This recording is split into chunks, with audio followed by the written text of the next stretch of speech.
నమస్తే welcome to our channel నేను సిరి చంద్రబాబు నాయుడు గారి బాటలోనే కేసీఆర్ కూడా నడుస్తున్నారా అంటే అవుననే అనిపిస్తుంది ఎందుకంటే కేసీఆర్ కూడా మన మోదీ గారిని కలవడానికి వెళ్తున్నట్టు సమాచారం వస్తుంది సో పొత్తుల కోసం మాత్రమే ఢిల్లీకి వెళ్తున్నారు మోదీని కలుస్తున్నారని కూడా తెలుస్తుంది మనకు వార్తలు వస్తున్నాయి అయితే ఈ అంశాన్ని మనకు వివరించడానికి మనతో పాటు ఉన్నారు ప్రముఖ senior journalist political analyst CS Rao గారు నమస్కారం సార్ నమస్తే సిరి సార్ ఇక్కడ చూస్తున్నట్టయితే తెలంగాణలో మన మాజీ ముఖ్యమంత్రి కేసీఆర్ గారు మోదీని కలవడానికి అంటే మన ప్రధానమంత్రిని కలవడానికి వెళ్తున్నట్టు మనకు సమాచారం వస్తుంది అది కూడా ఏంటంటే పొత్తు కోసం తెలంగాణలో పొత్తు కోసం వెళ్తున్నారని చెప్పేసి వార్తలు వస్తున్నాయి సో ఇందులో ఎంతవరకు వాస్తవం ఉందంటారు సార్ తాజా పరిణామాలను బట్టి చూస్తుంటే కనుక బీఆర్ఎస్ పార్టీని బతికించుకోవాలి అని అంటే ఏదో ఒక జాతీయ పార్టీకి సంబంధించిన అండ అయితే ఉండాలి అయితే ఇక్కడ ఉండేటువంటి జాతీయ పార్టీలు ఏంటి కాంగ్రెస్ పార్టీ బీజేపీ ఈ రెండిట్లో ఏదో ఒక దాని పక్షాన చేరాలి ప్రస్తుతం రాష్ట్రంలో కాంగ్రెస్ పార్టీ అధికారంలో ఉంది కాబట్టి కాంగ్రెస్ పార్టీకి వ్యతిరేకంగా పోరాడితేనే బీఆర్ఎస్ పార్టీకి మనుగడ ఉంటుంది అట్ ద సేమ్ టైం జాతీయ పార్టీ పొత్తు కూడా కావాలి కాబట్టి మిగిలినటువంటి ఇంకో పార్టీ జాతీయ పార్టీ ఏంటి బీజేపీ కాబట్టి బీజేపీ అండతోటి రాబోయేటువంటి రోజుల్లో బీఆర్ఎస్ పార్టీ మనుగడ కొనసాగించాలి అనేటువంటి ఒక ప్రయత్నం చేస్తుంది అనేది ఆ పార్టీ వర్గాల్లోనే ఒక చర్చ అయితే జరుగుతుంది అట్ ద సేమ్ టైం అసలు బీఆర్ఎస్ పార్టీ బలమైనటువంటి పార్టీ బీజేపీతో ఎందుకు పెట్టుకుంటుంది పొత్తు అనేటువంటిది కూడా ఒకటి వినిపిస్తుంది కానీ ప్రాంతీయ పార్టీలు అనేవి దేశ అభివృద్ధికి అడ్డుపడుతున్నాయి అనేటువంటి యాంగిల్లో బీజేపీ యొక్క అభిప్రాయం ఉంది ప్రాంతీయ పార్టీలు అనేవి జాతీయవాదాన్ని దెబ్బతీస్తున్నాయి కాబట్టి ప్రాంతీయ పార్టీలు ఉండకూడదు అనేది బీజేపీ యొక్క పాలసీ అందుకే ప్రాంతీయ పార్టీలు విలీనం చేసుకోవటమా లేదంటే ఆ పార్టీని చిన్నాభిన్నం చేయటమా జరుగుతోంది ఇప్పుడు మనం ఉదాహరణకి మహారాష్ట్రలో తీసుకుంటే శివసేన ఎప్పటి నుంచో కొన్ని దశాబ్దాల పాటు బీజేపీతో కలిసి పొత్తులో ఉంది ఎన్డీఏలో కానీ ఆ పార్టీని చీల్చి చెండాడి ఇప్పుడు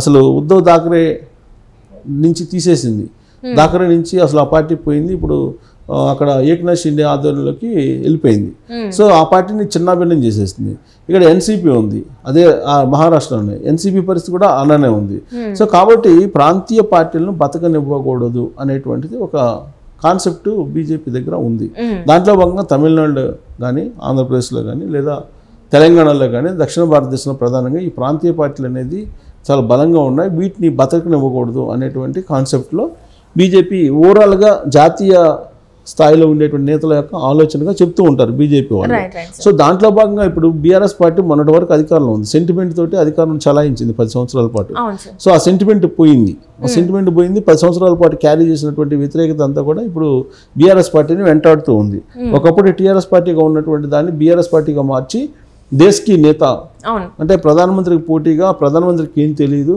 ఆయనకి కరెంట్ ఇవ్వడం తెలియదు మంచినీళ్ళు ఇవ్వడం తెలియదు సో కాబట్టి నేనే మొత్తాన్ని దేశాన్ని కూడా మార్చేసేయాలి సో దానికి మీరందరూ సహకరించాలి తెలంగాణ మోడల్ చూపించి భారతదేశం వ్యాప్తంగా దేశకి నేతగా మారుతారని చెప్పి అప్పుడు కేసీఆర్ ప్రచారం చేశారు దాంట్లో భాగంగా అనేక రాష్ట్రాలకు కూడా వెళ్ళారు ఆయన పశ్చిమ బెంగాల్ వెళ్ళారు కర్ణాటక వెళ్ళారు పంజాబ్ వెళ్ళారు తర్వాత ఇక్కడికి వెళ్ళారు ఎక్కడికి చెన్నై వెళ్ళారు తమిళనాడు సో వీటన్నిటి కూడా తిరిగి ఆయన రైతులకు సహాయం కూడా చేశారు చనిపోయినటువంటి రైతుల కుటుంబాలకు సహాయం కూడా చేశారు మహారాష్ట్రలో అయితే అసలు పోటీకి దిగాలి అని చెప్పి ఆయన లోకల్ బాడీ ఎలక్షన్లో కూడా దిగి చావు దెబ్బ తిన్నారు అక్కడ సో ఇవన్నీ జరిగాయి దేశకి నేత అని చెప్పేసి హోర్డింగ్లు వేసేసి పెద్ద ఎత్తున ప్రచారం చేసి ఖర్చు కూడా పెట్టారు ప్లస్ దానికోసం విమానం కూడా కొనుక్కున్నాడు ఆయన ఇది దేశం మొత్తం తిరగాలి ప్రచారం అని చెప్పి విమానం కొనుక్కున్నాడు 3 హెలికాప్టర్లు కూడా బుక్ చేశారని చెప్పి అప్పట్లో ఆయన చెప్పినటువంటి మాట సో సీన్ కట్ చేస్తే తెలంగాణలో ఆయన చతికిల పడ్డాడు తెలంగాణలో ఓడిపోయాడు దీంతో ఇప్పుడు ఆయన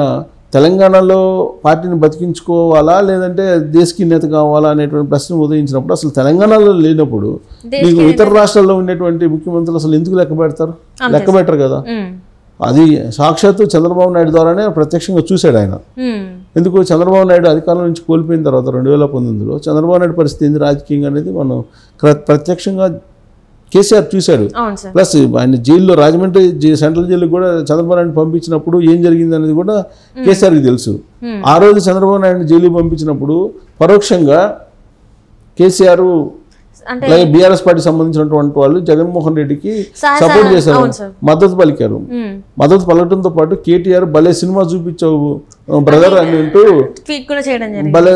భలే సినిమా చూపించావు బ్రో అంటూ ఆయన ఒక ట్వీట్ కూడా ఆ రోజు చేయడం జరిగింది ఎవరు కేటీఆర్ అంటే జగన్మోహన్ రెడ్డి ఏం చేసినా కానీ సపోర్ట్ చేస్తూ వచ్చింది బీఆర్ఎస్ పార్టీ సో ఇప్పుడు తెలుగుదేశం పార్టీ మనుగడ ఆంధ్రప్రదేశ్లో అలాగే తెలంగాణలో అంటే తెలంగాణలో తెలుగుదేశం పార్టీ మనుగడ దాదాపుగా క్లోజ్ అయిపోయింది. ఇక ఆంధ్రప్రదేశ్లో నిలుపుకోవాలని అంటే కనుక ఏం చేస్తున్నాడు చంద్రబాబు నాయుడు, బీజేపీ తోటి పొత్తు దాదాపు ఖరారు చేసుకున్నాడు. సో ఇక్కడ తెలంగాణలో ఇప్పుడు తెలుగుదేశం పార్టీ తర్వాత మనుగడ సాగించలేనటువంటి పార్టీ ఏం కనిపెడుతుందంటే BRS party. So BRS party బతికి బట్టగట్టాలంటే ఎవరితో పొత్తు పెట్టుకోవాలి, బీజేపీ తోటే పొత్తు పెట్టుకోవాలి. లేదా కాంగ్రెస్తో పొత్తు పెట్టుకుంటే కేంద్రంలో బీజేపీ అధికారంలో ఉంది, రాష్ట్రంలో కాంగ్రెస్ ఉంది, కాబట్టి ఆ పార్టీ ఈ పార్టీ రెండు కలిపి క్లోజ్ చేసేటువంటి అవకాశం ఉంది. కాబట్టి ఇప్పుడు బీజేపీతో పొత్తు పెట్టుకుంటే కాంగ్రెస్ పార్టీ దగ్గర నుంచి కాంగ్రెస్ పార్టీ ఇప్పుడు ఆల్రెడీ ఎంక్వైరీలు వేసేటువంటి అవకాశం ఉంది ఎవరి మీద, కేసీఆర్ కల్వకుంట్ల ఫ్యామిలీ మీద.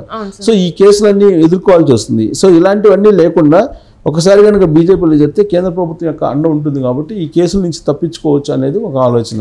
రెండేంటంటే పార్టీని కాపాడుకోవచ్చు అనేది ఇంకొకటి. అంటే ఇక్కడ కూడా చిన్న డౌట్ ఏంటంటే సార్, ఆల్రెడీ మోదీ గారు మన కేసీఆర్కి సహాయ సహకారం అందిస్తున్నారని చెప్పి ప్రజలు అనుకుంటున్నారు. ఎందుకంటే ఈ లిక్కర్ స్కామ్లో మన కవిత గారిని అరెస్ట్ చేయకపోవడం, దీని వెనుక చీకటి ఒప్పందాలు ఉన్నాయి అని చెప్పేసి వాళ్ళిద్దరి మధ్యన, అంటే తెర పైన కనిపించకపోయినా తెర వెనకాల మాత్రం వాళ్ళిద్దరి మధ్యన సత్సంబంధాలు బాగానే ఉన్నాయి. ఇదంతా ఒక వీళ్ళిద్దరు తిట్టుకోవడం అనేది కూడా ఒక నాటకమే, ఒక స్క్రిప్ట్ అని చెప్పేసి అంటూ ఉంటారు. మళ్ళీ వెళ్ళి ఇప్పుడు అఫీషియల్గా పొత్తు కోసం వెళ్తున్నారంటే జనాలు నమ్ముతారా సార్ మరి? సో ఒకటేంటంటే జనాలని నమ్మించేటువంటి ప్రయత్నం చేస్తారు రాజకీయ పార్టీలు. జనాలు నమ్ముతారా లేదని కాదు, వాళ్ళు అనుకున్నది జనాలు నమ్మేలాగా వాళ్ళు ప్రయత్నం చేస్తారు, సక్సెస్ అవుతూ ఉంటారు. రాజకీయ పార్టీలు సక్సెస్ కూడా అవుతుంటారు, ఒక్కోసారి ఫెయిల్ అవ్వచ్చు, ఒక్కోసారి సక్సెస్ అవ్వచ్చు. ఇప్పుడు బీజేపీ బీఆర్ఎస్ పార్టీ రెండు ఒకటే అనేది మొన్న అసెంబ్లీ ఎన్నికల సందర్భంగా కాంగ్రెస్ పార్టీ పెద్ద ఎత్తున చెప్పింది. ప్రజలు నమ్మారు, తెలంగాణ సమాజం నమ్మింది, అందుకే వాళ్ళని ప్రతిపక్షంలో కూర్చోబెట్టింది, ఓడించింది, అధికారంలో రానివ్వలేదు. సో రాబోయేటువంటి ఎన్నికల్లో కూడా ఇదే చెప్తారు. ఏం చెప్తారు? బీఆర్ఎస్ పార్టీ బీజేపీ ఒకటే అని చెప్తూ ఉంటారు. కాంగ్రెస్ పార్టీ లేదు బీజేపీ కాంగ్రెస్ ఒకటే అని చెప్పి బీఆర్ఎస్ పార్టీ చెబుతుంటుంది. విచిత్రమైన లాజికల్ చెప్తూ ఉంటుంది. సో తాజాగా బండి సంజయ్ ఏమన్నాడు, మేడమే తలకాయ ఉన్నాడు ఎవడు కూడా బీఆర్ఎస్ పార్టీతో పొత్తు పెట్టుకోవడం అని చెప్పేసి అన్నాడు. ఎవరు? బండి సంజయ్ అన్నాడు. బీజేపీ బీఆర్ఎస్ తోటి పొత్తు పెట్టుకోరని. ఆయన మళ్ళీ ప్రజాహిత మలివిడత సభకి తయారవుతూ ఆయన చేసినటువంటి కామెంట్ అది. అంటే బీఆర్ఎస్ పార్టీని కలుపుకునే లేదు, బీఆర్ఎస్ పార్టీ అయిపోయింది, ఇంకా క్లోజ్ ఆ పార్టీ అని చెప్పి చెబుతున్నారు. అలాంటి పార్టీని కాపాడుకోవాలంటే ఖచ్చితంగా బీజేపీ తోటి పొత్తు పెట్టుకోవాలి.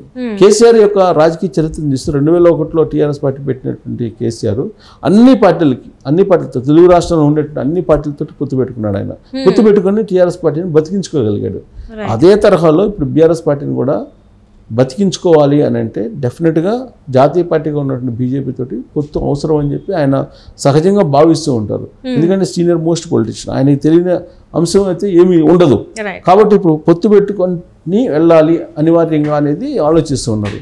సో ఆలోచన ఎప్పుడు వచ్చింది అని అంటే ఎప్పుడైతే చంద్రబాబు నాయుడు ఎన్డీఏలో భాగస్వామి కావాలనుకుంటున్నారో ఆ మరుక్షణమే కేసీఆర్ కూడా ఎన్డీఏలో భాగస్వామి కావాలని చెప్పి భావిస్తున్నారు. దానికి కారణం ఏంటి? ఒకవేళ ఎన్డీఏలో భాగస్వామి అయితే తెలుగుదేశం పార్టీ తెలంగాణలో కూడా బీఆర్ఎస్ పార్టీ నష్టపోయే అవకాశం ఉంది. కారణం ఏంటంటే తెలుగుదేశం పార్టీ బీజేపీ పొత్తు అనేది తెలంగాణలో చాలా ఎఫెక్ట్ పడే అవకాశం ఉంది. ఏ పార్టీకి ఎఫెక్ట్ పడుతుందంటే బీఆర్ఎస్ పార్టీకి ఎఫెక్ట్ పడుతుంది. సో కాబట్టి చావు దెబ్బ తినేటువంటి అవకాశం, 1-2 ఎంపీల కన్నా గెలుచుకునే అవకాశం లేదు. అందుకే ఎన్డీఏలో తెలుగుదేశం పార్టీ కలిసినటువంటి వెంటనే ఇమీడియట్గా బీఆర్ఎస్ పార్టీ కూడా ఎన్డీఏలో కలిసేటువంటి ప్రయత్నం చేస్తుంది. లేదంటే ఆ పార్టీ దాదాపుగా కనుమరుగయ్యేటువంటి ప్రమాదం ఉంది. అందుకే కేటీఆర్ బీజేపీతో పొత్తు పెట్టుకోవాలని ఒక ప్రపోజల్ తీసుకొచ్చారు. తాజాగా మల్లారెడ్డి కూడా బీజేపీతో పొత్తు ఉంటుంది అనేటువంటి సంకేతాలు తీసుకొచ్చారు. దానికి ప్రతిగా ఇప్పుడు బీజేపీ వాళ్ళు ఏమంటారంటే బీఆర్ఎస్ పార్టీ మనుగడ కోసం, ఆ పార్టీని బతికించుకోవడం కోసం మాత్రమే ఇలాంటి లీకులు ఇస్తున్నారు, పొత్తు లీకులు. కానీ మేము మాత్రం పొత్తు పెట్టుకోము, అసలు అది క్లోజ్ అయినటువంటి పార్టీ, అది చచ్చిపోయినటువంటి పార్టీ, ఆ పార్టీతో మేమెందుకు పొత్తు పెట్టుకుంటాం అని చెప్పి ఇప్పుడు బీజేపీ నేతలు చెప్తూ ఉన్నారు. సో ఏదేమైనప్పటికీ కూడా బీఆర్ఎస్ పార్టీ కొంత బలమైనటువంటి పార్టీ ఇప్పటి వరకు కూడా. కానీ రాబోయేటువంటి రోజుల్లో ఎలా ఉంటుందో తెలియదు. సపోజ్ ఒక ఎంపీ 2 ఎంపీలకు పరిమితం అయిందంటే అసలు ఆ పార్టీని పట్టించుకునే వాళ్ళు కూడా ఉండరు.